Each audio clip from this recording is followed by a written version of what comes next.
Halo, jumpa lagi di channel Vibe and Chemistry. Di sini saya mau bahas soal-soal asesmen 1 materi kesetimbangan kimia.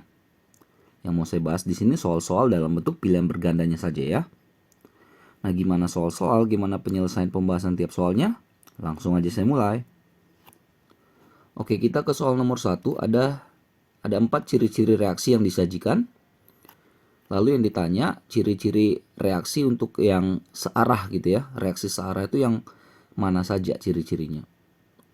Kalau searah itu misalnya gini, A tambah B menghasilkan C plus D.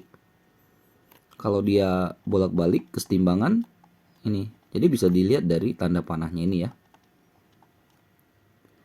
Nah, kalau dia searah, tanda panah ke kanan 1 nih. Jadi yang poin 1 benar. Nah, kalau A habis, reaksi stop. Kalau B habis, reaksi stop. Atau dua-duanya habis, reaksi stop. Itu menandakan dia reaksi searah. Sedangkan kalau kesetimbangan, dia berkelanjutan, bolak-balik dia. Jadi kalau 3 dan 4 ini untuk yang kesetimbangan ya. Jadi karena yang ditanya untuk yang reaksi searah, maka opsi jawaban kita yang A. 1 dan 2 ya.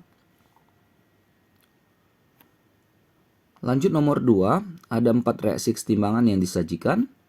Yang ditanya reaksi kesetimbangan homogen yang mana? Ada homogen, ada heterogen, itu kita lihat dari fasenya. Fase itu yang ini nih. Ada solid, gas gitu ya.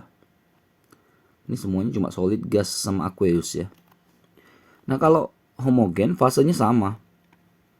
Kalau heterogen fasenya beda. Gitu aja bedakannya ya. Kita lihat yang satu, ada solid, ada gas, ada solid, ada gas. Nah, ini udah pasti dia heterogen karena berbeda semua ya. Hetero. Sedangkan yang kedua, ada solid, ada gas, ada solid, ada gas. Nah, ini juga hetero. Yang ditanyakan homogen ya. Kalau lihat yang ketiga, ini semuanya gas. Nah, yang seperti ini homogen. Homogen. 4 juga sama, aqueous semua ya. Larutan semua, homogen. Paham ya? Untuk membedakan mana kesetimbangan homogen dan mana kesetimbangan heterogen. Kalau homogen tuh semuanya fase sama, sedangkan heterogen fasenya berbeda.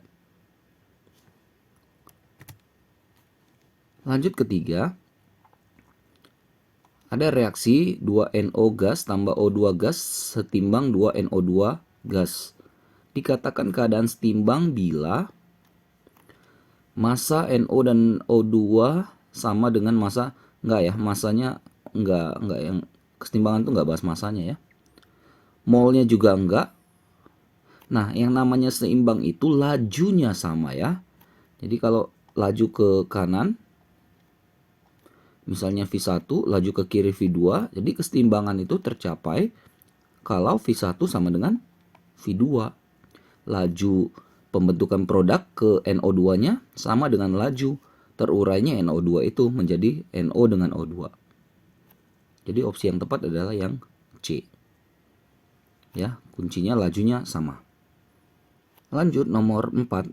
Manakah pernyataan berikut yang merupakan salah satu ciri kesetimbangan dinamis? Reaksi berkesudahan ini udah pasti bukan reaksi kesetimbangan. Terjadi dalam sistem terbuka juga salah. Kalau melibatkan gas gitu kan, kalau sistemnya terbuka artinya wadahnya terbuka gitu ya. Bisa aja nanti bereaksi dengan gas yang di luar gitu ya. Atau gas yang terbentuk di reaksi akan keluar, bisa aja. Jadi harus dalam sistem tertutup untuk mencapai kesetimbangan yang dinamis. Pada kesetimbangan dinamis itu secara makros ya itu nggak kelihatan ya, nggak kelihatan, tapi ternyata secara mikro masih berlangsung gitu ya. Jadi ini salah ya, secara makro memang nggak kelihatan kasat mata gitu, tapi secara molekuler, secara mikro itu terlihat bahwasanya reaksi itu masih berjalan. Oke. Mol reaksi, molnya nggak sama ya, konsentrasinya yang tetap, jadi lebih cenderung ke E yang jawaban nomor 4 ya.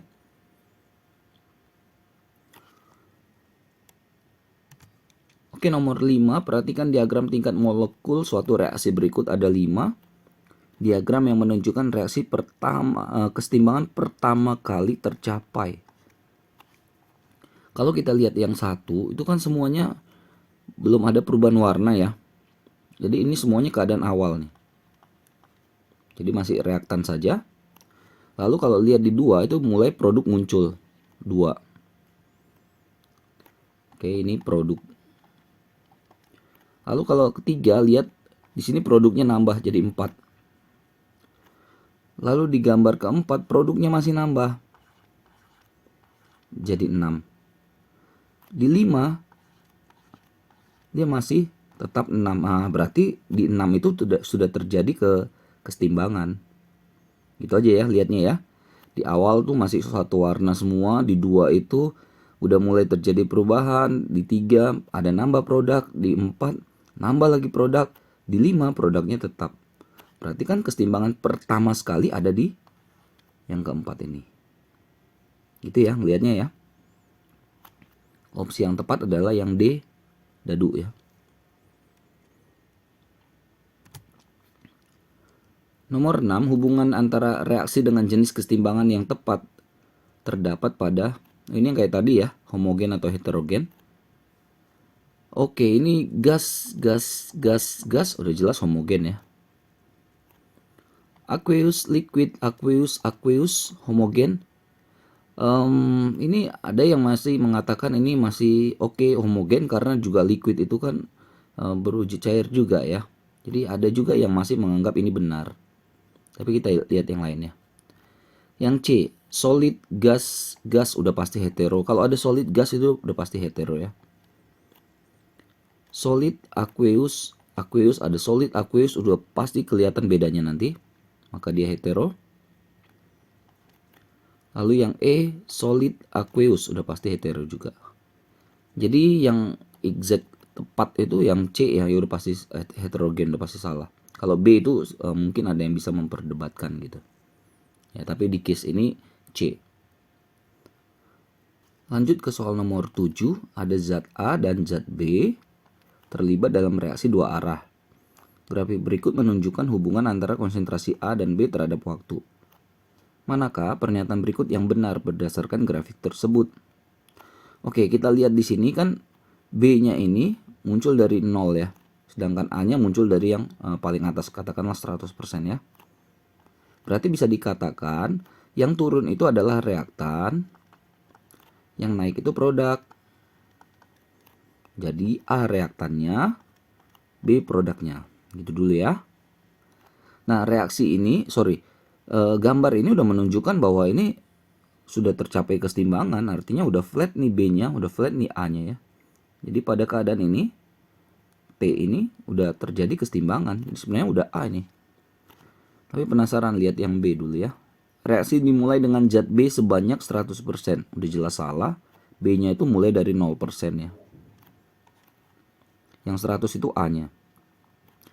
Yang C, zat A lebih dominan saat kesetimbangan. Oh, udah jelas B-nya yang lebih banyak dari A pada saat setimbang. Yang D, laju pembentukan zat B dari zat A meningkat selama reaksi. Pembentukan zat B dari A. B ini kan terbentuk dari A ya, yang terurai.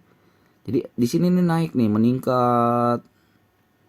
Tapi kan di sini flat, udah mulai flat, artinya udah mulai turun gitu ya. Jadi nggak meningkat selama reaksi. Malah menurun cenderung ya. Sedangkan yang E, laju pembentukan zat A dari B menurun. Pembentukan A dari B, lajunya di sini cepat. Ya di sini naik cepet, terus dia turun di sini. Artinya nggak konsisten nurun. Ya, naik dulu baru berkurang gitu. Jadi kurang tepat lah. A lebih tepat ya. Nomor 8.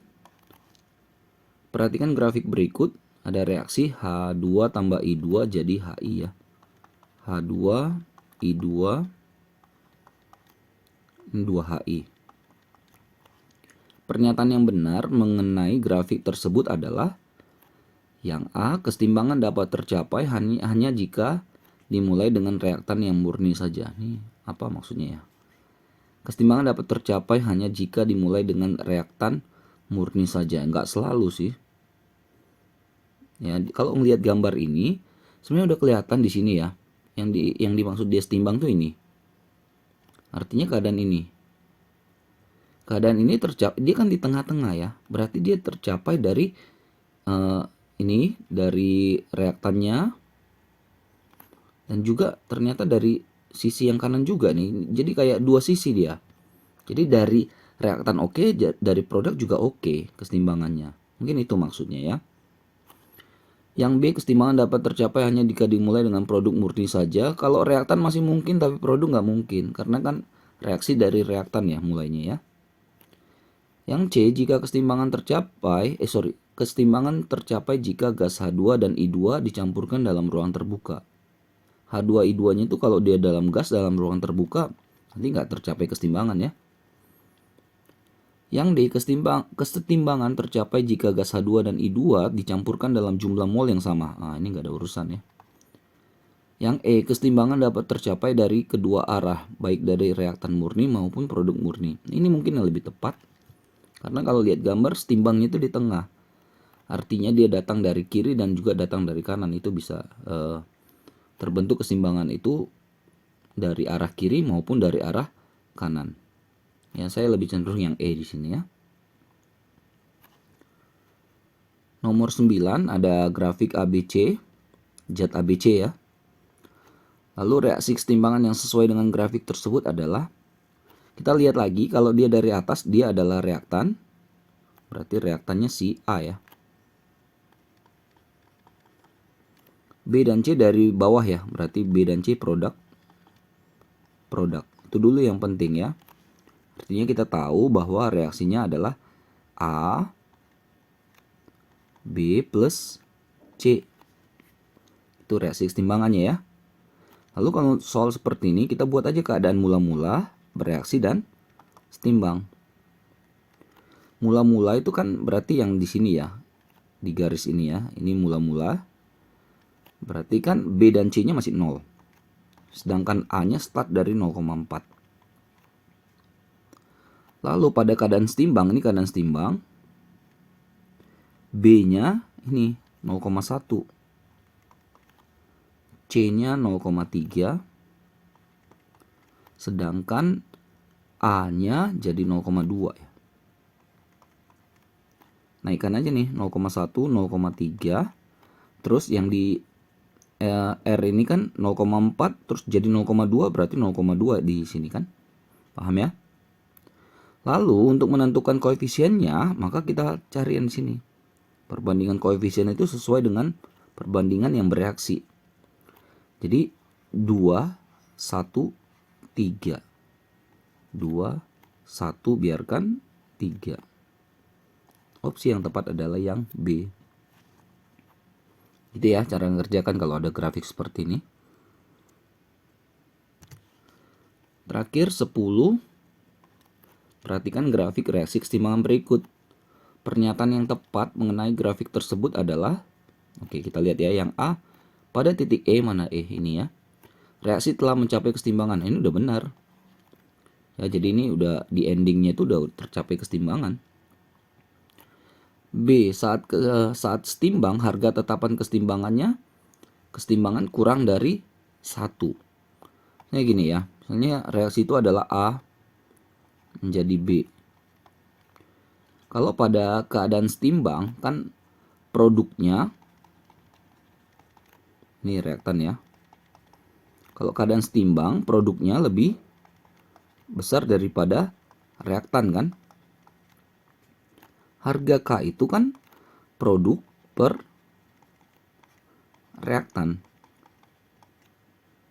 Oke, kalau produknya lebih besar daripada reaktan, maka pasti K yang dihasilkan lebih besar dari 1. Logikanya kan begitu. Jadi yang B salah ya. Yang C, setelah kesetimbangan tercapai, konsentrasi produk akan menurun. Kalau udah capai kesetimbangan, konsentrasi itu akan relatif konstan ya, tetap. Yang D, pada titik B, laju reaksi ke arah produk sama dengan laju reaksi ke arah reaktan. Kalau lajunya sama, itu berarti keadaan setimbang.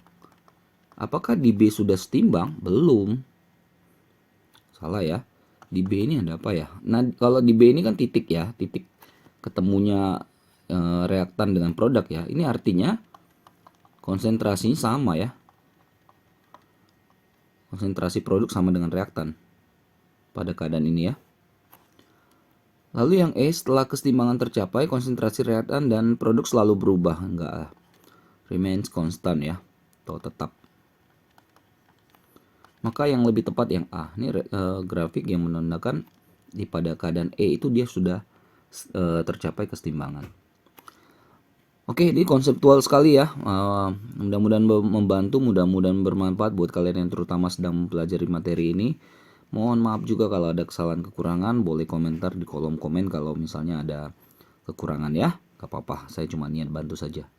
Oh ya, jangan lupa cek terus update terus video-video terbaru lainnya di channel Five and Chemistry ini. Sampai jumpa dan bye-bye.